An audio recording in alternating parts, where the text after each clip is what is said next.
வணக்கம் மக்களே. எல்லாருக்கும் வணக்கம். இந்த வீடியோல சிங்கம் படம் இருக்குல்ல, அந்த சிங்கம் படத்துல சூர்யா அண்ணா அவர்கள் பிரகாஷ்ராஜ் சார் அவர்களை பார்த்து சொல்லுவாங்க, திருந்த மாட்டால அப்படின்ற மாதிரி. அதே மாதிரி தான் இப்ப மக்கள் மாயாவை பார்த்து சொல்றாங்க, திருந்த மாட்டால அப்படின்ற மாதிரி. பிரதீப் அண்ணாவை ஏமாத்துனது போல பிக் பாஸ்ல இப்ப அர்ச்சனா மேம் அவர்களை ஏமாத்துறதுக்கு மாயா அப்புறம் மாயா அவர்களோட இருக்கிற அந்த ஃபேக் ஐடிகள் அவங்க பண்ண ஒரு கேவலமான விடயம். ஏன் இந்த பொழப்பு அப்படின்ற மாதிரி மக்கள் கேள்வி கேட்கிறாங்க. அதை பற்றி நம்ம பார்த்துடலாம். அடுத்தது பிரதீப் அண்ணா அவர்கள் அந்த ரேங்கிங் டாஸ்க்ல ஒரு விடயத்தை சொல்லுவாங்க, நீங்கெல்லாம் ஏழைகள்னா நான் என்ன பிச்சைக்காரனாடா அப்படிங்கிற மாதிரி கேட்பாரு.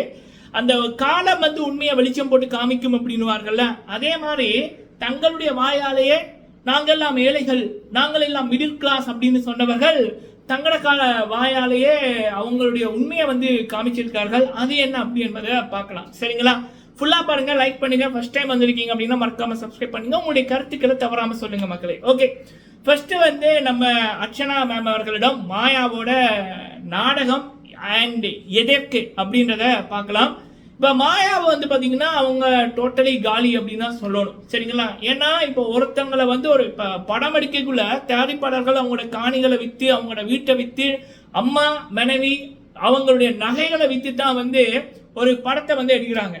அப்ப அந்த படத்துல போடுற ஒரு நபரால அந்த படத்துல இருக்கிற டெக்னீஷியன், ஆக்டர், ஆக்ட்ரஸ், பல ஆயிரம் குடும்பங்களோட வாழ்க்கை நாசமா போறது யாருமே விரும்ப மாட்டாங்க. சரிங்களா?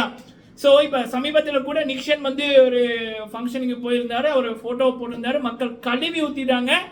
அதனால அவர் அந்த கமெண்ட் செக்ஷனே ஓப்பன் பண்ற அளவுக்கு நிலைமை. அண்ட் பூர்ணிமா, மாயா, நிக்ஷன், ஜோவிகா இவங்களோட நிலைமை, ரவீனா இவங்களோட நிலைமை இதுதான். சரிங்களா? தாங்களே புகழ்ந்துக்கிட்டா தான் உண்டு, இல்லை அப்படின்னா சான்ஸே இல்லை. 99% நெகட்டிவிட்டி. ஏன்னா அவங்க பண்ண பாவம் அப்படி. ஒருத்தருடைய வாழ்க்கையை அழிச்சு போட்டு கொஞ்சம் கூட அந்த ஒரு குற்றுணர்வு இல்லாம வெளியில திமிரா தெரியுறாங்க. சரிங்களா? மனிதர்கள் இப்படி பண்ணுவார்களா அப்படின்ற மாதிரி கேட்கிற அளவுக்கு அவங்களுடைய நடவடிக்கைகள். ஸோ அப்படி இருக்கக்குள்ள மக்கள் இப்படிதான் பண்ணுவார்கள், அதுல எந்த தப்புமே இல்லை. ஸோ அப்படி இருக்கக்குள்ள மாயாவுக்கு இருந்த வாய்ப்புகள் ஒரு கொஸ்டின் மார்க்கு. நான் 5 படம் இருக்குன்றாங்க, எனக்கு தெரிஞ்சு இது பிக் பாஸ்குள்ள இருக்கக்குள்ள வெளியில 5 படம் இருக்கு அப்படின்னாங்க. அப்புறம் அர்ச்சனா மேம் அவர்களை பற்றி நாட்கள் நரம்பு இல்லாம பேசுவாங்க அப்படின்வாங்கல்ல, அதே மாதிரி சொன்னார்கள். நான் வெளியில போனோன்னா எனக்கு இந்த படம் இருக்கு, 5 படம் இருக்கு, லோகேஷனா இருக்காரு அப்படின்ற மாதிரி சொன்னாங்க. அர்ச்சனாக்கு வெளியில போன என்ன பண்ண போறாங்க, மக்கள் எப்படி பேஸ் பண்ண போறாங்க அப்படின்னு கொஞ்சம் கூட வைக்கமே இல்லாம சொன்னாங்க. வெளியில மக்கள் பதிலடியை இப்ப கொடுத்து கொண்டிருக்காங்க. அர்ச்சனா அவர்களை உலகமே கொண்டாடுது, தொட்டதெல்லாம் வெற்றி அப்படின்ற மாதிரி அர்ச்சனா அவர்களுடைய வாழ்க்கை ஓகோன்னு இருக்கு. ஆனா இங்க மாயா அப்படின்னவங்க நாட்டை விட்டு ஓடினாங்க. அதுக்கப்புறம் முகமுடிகளை போட்டுட்டு வெளியில சுத்துறாங்க. தங்களுக்கு தெரிந்த நபர்களை வர வச்சு ஃபேன்ஸ் மீட் அப்படின்ற மாதிரி ஒரு கேவலமான ஒரு பேட்ச் ஒர்க் பண்ணி கொண்டிருக்காங்க, டேமேஜ் கண்ட்ரோல் பண்ணி கொண்டிருக்காங்க. ஆனா இது அவங்களே திருப்திப்படுத்துனா. ஆனா படங்களுக்கு வாய்ப்புகள் அப்படின்னா அது 0 சான்ஸ். சரிங்களா? ஸோ அப்படி இருக்கக்குள்ள ஒரு பாசிட்டிவிட்டியா தேடணும் அப்படின்னா என்ன பண்ணணும், அகெயின் ஒரு ராமா பண்ணணும். பிரதீப் அண்ணாவா அண்ணா அப்படின்னு சொல்லி ஒரு நாடகம் ஆடி முதுகுல குத்துனாங்கல்ல, அதே மாதிரி தான் இப்போ அவங்களுடைய ஃபேக் ஐடிஸ் இல்ல அந்த காசுக்கு ஒர்க் பண்ற கூட்டம் அர்ச்சனா மாயா அப்படின்ற மாதிரி 2 பேரையும் இணைத்து சோசியல் மீடியாவில் சில நாடகங்களை நேத்துல இருந்து நடத்துறாங்க. பட் மக்கள் பதிலடி கொடுத்து தான் இருக்காங்க. சரிங்களா? ஏன்னா அவங்களுக்கு எல்லாம் மான ரோசம் சூடு சொரணம் இல்லையா அப்படின்ற மாதிரி தான் மக்கள் கேட்குறாங்க. ஸோ இப்போ பிக் பாஸ் கொண்டாட்டம் வேற வருது. அதுல பாத்தீங்கன்னா மாயாவுக்கு வேண்டிய நபர்கள் உள்ளுக்குள்ள இருக்காங்க பிக் பாஸ் டீமுக்குள்ள. அப்ப இந்த மாயா அவர்களை அர்ச்சனா அவர்களை இணைச்சு சில விடயங்கள் பண்றதுக்கு வேலைகள் நடக்குது. முக்கியமா அர்ச்சனா அவர்களுக்கு பக்கத்துல மாயா நிற்கிற மாதிரியும், சில வீடியோக்கள், சில கான்செப்ட் வர்ற மாதிரியும், சில செல்ஃபிகள், பல போட்டோக்கள் வர்ற மாதிரியும், அர்ச்சனா அவர்களை வச்சு அர்ச்சனா அவரோட பேரை வச்சு மாயாவை ப்ரமோட் பண்ணதுக்கு நிறைய வேலைகள் நடக்க இருக்கு. பிக் பாஸ் கொண்டாட்டத்தில் அதை நீங்க பார்க்கலாம். சரிங்களா? ஸோ அர்ச்சனா அவர்களுடைய பேர் மாயாவுக்கு தேவை. அவங்க அடுத்த நெக்ஸ்ட் மூவ் பண்ண இதுதான் அர்ச்சனா அவர்களுடைய மாபெரும் வெற்றி. சரிங்களா? அர்ச்சனா எல்லாம் வெளியில போய் என்ன பண்ண போறா, எனக்கு 5 படம் இருக்குன்னு சொன்ன இந்த மாயா அர்ச்சனா அவர்களுடைய பேரை யூஸ் பண்ணாதான் அவங்க அடுத்த மூவ்ன்ற மாதிரி காலமே அமைச்சு கொடுத்திருக்கு. இதுதான் அர்ச்சனா மேம் அவர்களுடைய நேர்மைக்கும் உண்மைக்கும் அவங்களுடைய நல்ல குணத்துக்கும் கிடைத்த மாபெரும் வெற்றி. சரிங்களா? இதை விட வேற நான் என்ன சொல்றது அப்படின்னு தெரியல. ஆனா இதெல்லாம் ஒரு பொழப்பாடா அப்படின்னா மக்கள் மாயாவை பார்த்து கேட்குறாங்க. சரிங்களா? சத்தியமா எதிரி கூட என்ன வரக்கூடாது மக்களே. சரி, ஒரு டாபிக் இது. இன்னொரு டாபிக் என்ன அப்படின்னா, நம்ம ரேங்கிங் டாஸ்க் பார்த்துருப்போம்.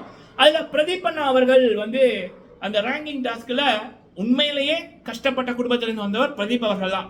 மீதி அந்த ரேங்கிங் டாஸ்க் நடக்கக்குள்ள உள்ளுக்குள்ள இருந்த இந்த மாயா, பூர்ணிமா, நிக்ஷன், ரவீனா, முக்கியமா ஜோவிகா, ஆயுசு, இப்படிப்பட்ட நபர்கள் வந்து வெல் செட்டில். முக்கியமா ஆயுசு அண்ட் ஜோவிகா, ரவீனாலாம் வெல் செட்டில். அப்ப பிரதீப் அண்ணா அவர்கள் வந்து அதை சொல்வாரு, நான் வந்து ஒரு ஏழை குடும்பத்திலிருந்து வந்தனா, மிடில் கிளாஸ் ஃபேமிலியிலேருந்து வந்தனா அப்படின்னு. அப்ப இந்த ஆயுசு அண்ட் இந்த ஜோவிகா கொஞ்சம் கூட தயக்கம் வெக்கம் இதை இல்லாம, நாக்கில் நரம்பே இல்லாம போய் நாங்களும் மிடில் கிளாஸ் ஃபேமிலி அப்படின்னு. அப்ப அப்பவே பிரதீபன் அவர்கள் சொல்லுவாங்க, ஏண்டா நீங்கெல்லாம் மிடில் கிளாஸ் ஃபேமிலினா நான் என்ன பிச்சைக்காரனான்னு. அதுக்கு வந்து ஒரு கிட்டத்தட்ட ஒரு 2-3 நாட்கள் அதே ஒரு டாபிக்கா வச்சு இவன் கமல்ஹாசன் கூட வந்து பிரதீப் அண்ணாக்கு சப்போர்ட் பண்ணாம அந்த புள்ளிக்கு எங்க தான் சப்போர்ட் பண்ணுவாங்க. சரிங்களா? இப்ப வந்து பாத்தீங்கன்னா காலமே வந்து இவங்களுடைய நாடகத்தை வெளிச்சம் போட்டு காமிக்கிற மாதிரி இப்ப ஆயுசு அவர்களுடைய வீடு அதை சுத்தி காட்டுற ஒரு வீடியோ ஒன்று வந்திருக்கு. ஃபேமஸான சேனல் தான் போட்டிருக்காங்க. அதில் அவங்களோட வீட்டை பார்த்தாலே அவ்வளோ பெரிய பிரம்மாண்டமா இருக்கு. சரிங்களா? ஆயுசு அப்போ அந்த கமெண்ட் செக்ஷனை வந்து பார்த்தீங்கன்னா, ஏன்னா நீங்கள்லாம் மிடில் கிளாஸாடா, பிரதீப் அண்ணா அன்றைக்கு கேட்டது சரிதானே அப்படின்ற மாதிரி மக்கள் வந்து அதில் கமெண்ட்டை போடுறாங்க. அப்போ ஆயுசுவோட வீடுவே இப்படி இருக்கு அப்படின்னா ஜோவிகாவோட வீடு எப்படி இருக்கும்? 10 மடங்கு வேற மாதிரி இருக்கும். இதைத்தான் பிரதீப் அண்ணா அவர்கள் கேட்டாங்க. ஏன்னா நீங்கள்லாம் வந்து ஏழைகள் மிடில் கிளாஸ் அப்படின்னா நான் என்ன பிச்சைக்காரனாடா அப்படின்ற மாதிரி. சரிங்களா? ஸோ அப்போ நினைச்சு பாருங்க மக்களே, எவ்வளவு தூரம் பிரதீப் அப்படின்ற ஒரு ஏழைக்கு அப்பா அம்மா இல்லாம ஏந்தி கொள்ள தாய்மடி இல்லை, தூக்கிவிட தந்தையும் இல்லை, தன்னைத்தானே செதுக்கி முன்னுக்கு வந்த ஒரு இளைஞர்.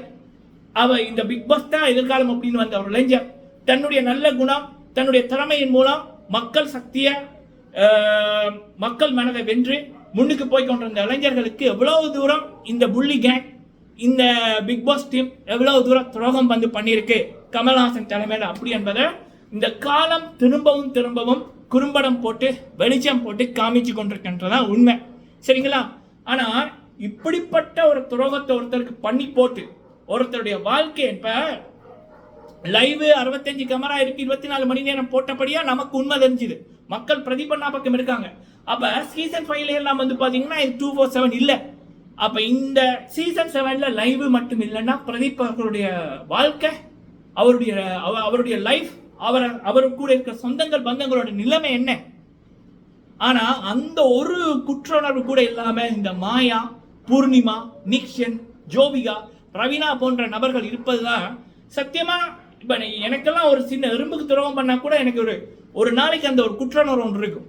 ஆனா இவ்வளவு பெரிய ஒரு குற்றத்தையும் பண்ணி போட்டு இவங்கெல்லாம் எப்படித்தான் சுத்துறாங்க அப்படின்னு எனக்கு தெரியலப்பா. சரிங்களா? இதை வந்து கண்டிப்பா நான் ஒரு டாபிக்கா பேச ஆசைப்பட்டேன், பேசிருங்க. நீங்க உங்களுடைய கருத்துக்களை சொல்லுங்க. நன்றி.